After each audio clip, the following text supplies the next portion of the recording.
guys, welcome back to my channel. இன்னைக்கு நம்மளோட சேனல்ல நான் என்னோட முடியை எப்படி grow பண்ணனேன், ஏன் thumbnailல நிறைய முடி இருக்குது, இப்போ ஏன் என்னோட முடியை கட் பண்ணியிருக்கிறேங்கிறத ஃபுல்லாவே இந்த வீடியோல சொல்லப் போறேன். நீங்க நம்மளோட சேனலுக்கு புதுசுனா சேனலை மறக்காம சப்ஸ்கிரைப் பண்ணி பக்கத்துல இருக்கிற பெல் பட்டனை கிளிக் பண்ணி ஆல்ங்கிற ஆப்ஷனை செலக்ட் பண்ணி வச்சுக்கோங்க. நான் போடுற வீடியோஸ் எல்லாமே உங்களுக்கு நோட்டிஃபிகேஷனோட வரும். கண்டிப்பா யூஸ்ஃபுல்லா இருக்கும்னு நம்புறேன். இனி வர வீடியோவை ஸ்கிப் பண்ணாம ஃபுல்லா பாருங்க. ஏன் என்னோட முடி இப்போ கம்மியா இருக்குது, தம்ப்நெயில்ல ஏன் நிறைய இருக்குதுங்கிறது கண்டிப்பா உங்களுக்கு தெரியும். தம்ப்நெயில்ல நிறைய முடி இருக்கிறதுக்கு காரணம் நான் என்னோட ஹேருக்கு கொடுத்த மெயின்டெனன்ஸ் தான்.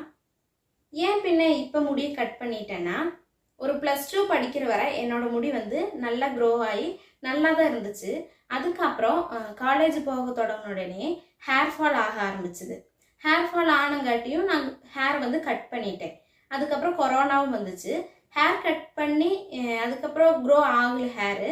கொரோனா வந்த உடனே வீட்டில் இருக்க தொடங்கினதுனால ஹேருக்கு நல்ல ஒரு மெயின்டெனன்ஸ் கொடுக்க தொடங்கின உடனே ஹேர் க்ரோத் நல்லா இருந்துச்சு. ஹேரும் நல்லா சாஃப்டாக சில்கியாக இருந்துச்சு. இந்த ஹேரை நான் மெயின்டைன் பண்ணுறது எப்படின்னு பார்த்தீங்கன்னா, கரெக்டான ஆயில் பண்ணுறது, ஹேர் பேக் எல்லாம் போடுறது, ஹேர் கேர் ரொட்டீனை கரெக்டாக மெயின்டைன் பண்ணிட்டு இருந்தேன். அதனால ஹேர் க்ரோத் நல்லா இருந்துச்சு. அந்த டைமில் எனக்கு எப்படி ஹேர் இருந்ததுங்கிறது தான் தம்ப்நெயில்ல நான் வச்சிருக்கிறேன். பின்ன ஏன் இப்போ கட் பண்ணிட்டேன்னா, நம்ம கொரோனாவெல்லாம் முடிஞ்சு வெளியெல்லாம் போக தொடங்கின உடனே திரும்பவும் ஹேர் ஃபால் எல்லாம் ஆக ஆரம்பிச்சுது. ஹேருக்கு கரெக்டான மெயின்டெனன்ஸ் கொடுக்காதனால ஹேர் ஃபால் ஆக ஆரம்பிச்சுது. அப்போ நான் கட் பண்ணனது தான் இந்த ஹேரு. அதுக்கப்புறம் இப்போ அக்காவோட மேரேஜுக்கும் கொஞ்சமாக நான் ஹேர் கட் பண்ணியிருந்தேன். இனி ஹேருக்கு கரெக்டான மெயின்டைன் கொடுத்து ஹேரை அதே மாதிரி க்ரோ பண்ணலான்ட்டு இருக்கிறேன். வீடியோவை ஃபுல்லாக பார்த்தீங்கன்னா உங்களுக்கு தெரியும். நான் ஹேர் ஆயில் ஒன்று ப்ரிப்பேர் பண்ணேன். அந்த ஹேர் ஆயில் தான் கொரோனா டைமில் யூஸ் பண்ணிட்டு இருந்தப்ப எனக்கு நல்ல ரிசல்ட் இருந்துச்சு. ஆனால் அந்த ஹேர் ஆயில் யூஸ் பண்ணோம்னா ஹேர் வாஷ் பண்ணுறதுக்கு முன்னாடி, ஒரு ஹேர் வாஷ் பண்ணுறதுக்கு 1 ஹவருக்கு முன்னாடி அந்த ஹேர் ஆயில் அப்ளை பண்ணிவிட்டு ஹேர் வாஷ் பண்ணிடணும். ஏன்னா அது ரொம்ப ஸ்மெல்லாக இருக்கிறதுனால நமக்கு வெளியெல்லாம் போக முடியாது. ஆனால் அந்த ஹேர் ஆயில் நம்ம அப்ளை பண்ணி ஒரு 1 வீக் 2 வீக் முடியும் போதே அதோட ரிசல்ட் நல்லா தெரிய ஆரம்பிக்கும். ரெகுலராக நான் யூஸ் பண்ணுற ஹேர் ஆயிலோட ப்ரிப்ரேஷன் வீடியோ நம்மளோட சேனலில் இருக்குது. நான் அது வேணும் டிஸ்கிரிப்ஷனில் தர்றேன், மறக்காமல் செக் பண்ணி பாருங்கள். அதே போல் நான் என்னோட ஹேர் கேர் ரொட்டீனை எப்படி கரெக்டாக மெயின்டைன் பண்ணிட்டு வர்றேங்கிற வீடியோவும் நம்மளோட சேனலில் இருக்குது. அதுவும் டிஸ்கிரிப்ஷனில் லிங்க் தரேன். மறக்காமல் 2 வீடியோவுமே செக் பண்ணி பாருங்கள், அப்போ உங்களுக்கு புரியும். கண்டிப்பாக நான் சொல்ல போகிற இந்த ஹேர் ஆயில் உங்களுக்கு ரொம்ப யூஸ்ஃபுல்லாக இருக்கும். நீங்களும் என் கூடயே சேர்ந்து ஹேர் க்ரோத் பண்ணலாம். நான் யூஸ் பண்ணின ஹேர் ஆயிலை அப்ளை பண்ணிவிட்டு ஹேர் வாஷ் பண்ணிட்டு தான் நான் இந்த இன்ட்ரோ வீடியோவை எடுத்துகிட்ருக்கிறேன். இப்போ பார்த்தீங்கன்னா நான் ஹேர் க்ரோத்துக்கு யூஸ் பண்ணிகிட்டு இருந்த ஆயில் தான் ரெடி பண்ண போகிறோம். சிம்பிள் ப்ரிப்ரேஷன் தான், ஆனால் நல்ல எஃபெக்ட் கொடுக்கும். நம்ம நார்மலாக யூஸ் பண்ணுற ஏதாவது ஒரு தேங்காய் எண்ணெய், இது கூட உங்களுக்கு வேணும்னா நல்லெண்ணெயும் கேஸ்டர் ஆயில் இது மாதிரி எது வேணாலும் கொஞ்சம் கொஞ்சம் ஆட் பண்ணிக்கலாம், நிறைய வேண்டாம். நான் இன்றைக்கி வீட்டிலையே தயாரித்த தேங்காய் எண்ணெய் மட்டும்தான் எடுத்துருக்கிறேன். அதில் சின்ன வெங்காயத்தை தட்டி சேர்த்திக்கலாம். பெரிய வெங்காயம் ஹேர் க்ரோத் ஆயிலுக்கு சேர்த்தவே கூடாது. சின்ன வெங்காயம் மட்டும்தான் ஹேர் க்ரோத்தை ப்ரொமோட் பண்ணும். உங்களுக்கு ஃப்ரீ டைம் கிடச்சிதுன்னா, நெத்தியில் சொட்டை இருக்கிற மாதிரி இருந்ததுன்னா, சின்ன வெங்காயத்தை நல்லா ஜூஸ் பிழிஞ்சு எடுத்துகிட்டு ஸ்ப்ரே பண்ணிட்டு வந்தீங்கனாலும் வேகம் ஹேர் க்ரோத் இருக்கும். அதையும் ட்ரை பண்ணி பாருங்கள். ஹேர் ஆயில் நீங்கள் எண்ணெயில் வெங்காயம் தட்டி போட்ட உடனே கொஞ்சம் மேலே பபுளாக வர மாதிரி இருக்கும். அது அப்படியே கரெக்டாக ஆயிரும். அதுக்கப்புறம் கை பொறுக்கிற சூடாக இருக்கும்போதே இனியொரு துணியில் ட்ரான்ஸ்ஃபர் பண்ணி ஃபில்ட்ரு பண்ணி எடுத்துக்கோங்க. இந்த ஆயில் ஒரு மாதிரி ஸ்மெல் அடிக்கும், பட் ஓகே தான். ஏன்னா உங்களுக்கு ஹேர் க்ரோத் வேணும்னா இந்த ஆயில் கண்டிப்பாக ப்ரிப்பேர் பண்ணி அப்ளை பண்ணுங்கள். ஒரு 1 வீக் 2 வீக்லேயே உங்களுக்கு முடி இல்லாத இடத்துலலாம் குட்டி குட்டி முடி க்ரோத் ஆகிறதுக்கு ஆரம்பிக்கும். இதை கண்டிப்பாக உங்களால் பார்க்க முடியும். நீங்கள் ரெகுலராக இதை யூஸ் பண்ணிகிட்டு இருந்தால் மட்டும்தான் இதோட பெனிஃபிட் தெரியும். ஒரே நாளில் தெரியுமானா ஒரே நாள்லையெல்லாம் தெரியாது. ஒரு 1 வீக் 2 வீக்கெல்லாம் நீங்கள் அப்ளை பண்ணிகிட்டே வந்தீங்கன்னா கண்டிப்பாக இது தெரியும்.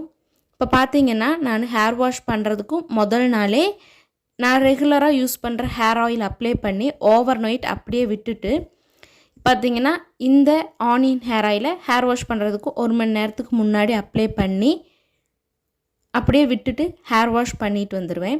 எப்போவுமே நீங்கள் ஹேர் ஆயில் அப்ளை பண்ணும்போது நல்லா சர்க்குலர் மோஷனில் மசாஜ் பண்ணி அப்ளை பண்ணுங்கள். உங்களோட ஸ்கேல்ப்லையெல்லாம் நல்லா படுற மாதிரி அப்ளை பண்ணி மசாஜ் பண்ணுங்கள். அப்போ தான் ஹேர் க்ரோத் வந்து நல்லாயிருக்கும். ஹேர் பேக்கெல்லாம் வந்து ஹேரை ஸ்ட்ராங் பண்ணுறதுக்கு தானே, ஹேர் க்ரோத் பண்ணுறதுக்கு ஆயில் மட்டும்தான் ஹெல்ப் பண்ணும். ஆயில் அப்ளை பண்ணிவிட்டு நான் ஹேர் வாஷ் பண்ணிவிட்டு வந்து பார்க்குறேன். பார்த்தீங்கன்னா நான் வந்து இன்ட்ரோலே சொல்லியிருப்பேன், ஹேர் வாஷ் பண்ணிட்டு வந்து தான் இந்த வீடியோ எடுக்கிறேன்னு.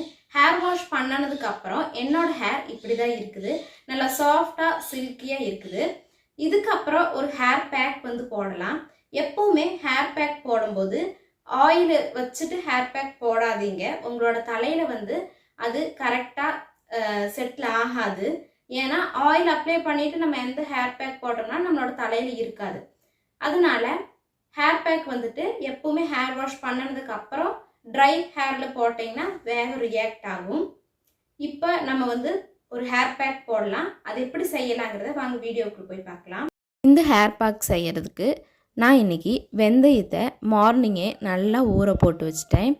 அதுக்கப்புறமா அதில் ஒரு பிடி அப்படியே கருவேப்பிலையும் அதுக்கப்புறம் அலோவேராவும் சேர்த்திக்கிறேன். நீங்கள் அலோவேராவும் இந்த வெந்தயமும் சேர்த்துறதுனால இதுலேயே தண்ணியோட கண்டென்ட் இருக்கும். அதனால் தண்ணி விடாமல் இந்த கன்சிஸ்டன்சியில் அடித்து எடுத்துட்டிங்கன்னா உங்களுக்கு அப்ளை பண்ணுறதுக்கு ஈஸியாக இருக்கும். இந்த ஹேர் பேக் அப்ளை பண்ணும்போது ஸ்கேல்ப்லையெல்லாம் நல்லா படுற மாதிரி அப்ளை பண்ணுங்கள்.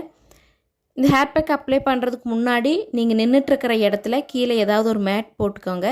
ஏன்னா இது வந்து சில டைம் சின்ன சின்னதாக கீழே எல்லாம் சிந்தும். ஹேர் பேக் அப்ளை பண்ணிவிட்டு நான் ஹேர் வாஷ் பண்ணிவிட்டு வரேன். இப்போ பார்த்தீங்கன்னா ஹேர் பேக் போட்டுட்டு ஹேர் வாஷ் பண்ண பின்னா என்னோட ஹேர் இப்படி தான் இருக்குது. வாஷ் பண்ணுறதுக்கு முன்னாடி நாள் உங்ககிட்ட ஏதாவது காய்ச்சி வச்சுருக்கிற எண்ணெயோ அப்படி இல்லைன்னா நீங்கள் ரெகுலராக யூஸ் பண்ணுற எண்ணெயை வந்துட்டு ஓவர் நைட் அப்ளை பண்ணி அப்படியே விட்டுருங்க. ஹேர் வாஷ் பண்ணுறதுக்கும் 1 மணி நேரத்துக்கு முன்னாடி நான் சொன்ன ஆனியன் ஆயிலை ப்ரிப்பேர் பண்ணி அப்ளை பண்ணுங்கள்.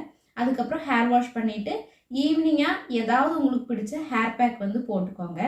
இதே மாதிரி மெயின்டைன் பண்ணிட்டு வந்தீங்கனாலே உங்களோட ஹேர் வந்துட்டு ஒரு 1 மந்த்லேயே டிஃப்ரென்ஸ் தெரிய ஆரம்பிச்சிடும். இந்த ஆனியன் ஹேர் ஆயில் நீங்கள் யூஸ் பண்ணிங்கன்னா க்ரோத் ஆகிறத நல்லாவே உங்களால் பார்க்க முடியும். குட்டி குட்டி முடி எல்லாமே வேக க்ரோத் ஆகும்.